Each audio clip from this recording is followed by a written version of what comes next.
Sveiki! Esant imobilizuotai apatiniai galūniai, pavyzdžiui, dėl lūžio, operacijos ar rimtos traumos, yra svarbu palaikyti bendrą organizmo būklę, raumenų tonusą bei kraujotaką.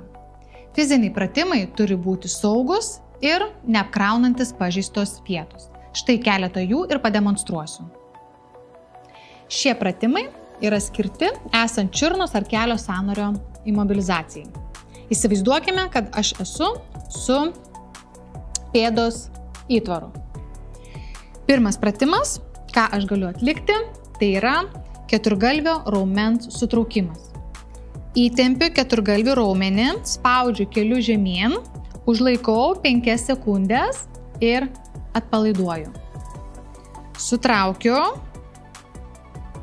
ir atpalaiduoju.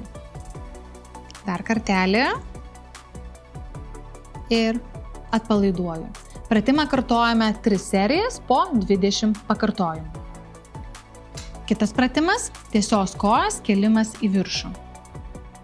Atsisėdame patogiai ir tiesią koją keliame į viršų, užlaikome porą sekundžių ir ramiai nuleidžiame. Pakeliame ir nuleidžiame. Pratimą kartojame 3 serijas po 20 pakartojimų. Kitas pratimas – tiesios kojos kėlimas į viršų.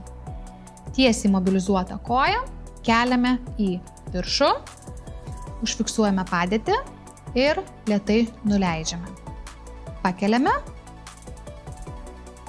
ir nuleidžiame. Pratimą kartojame 3 serijas po 20 pakartojimų. Tarp serijų padarome 30 sekundžių poilsį.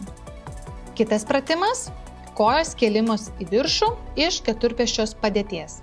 Jeigu imobilizuota pėda, pratimą galiu atlikti šitaip. Sulenktą koją keliame į viršų, užfiksuojame ir nuleidžiame.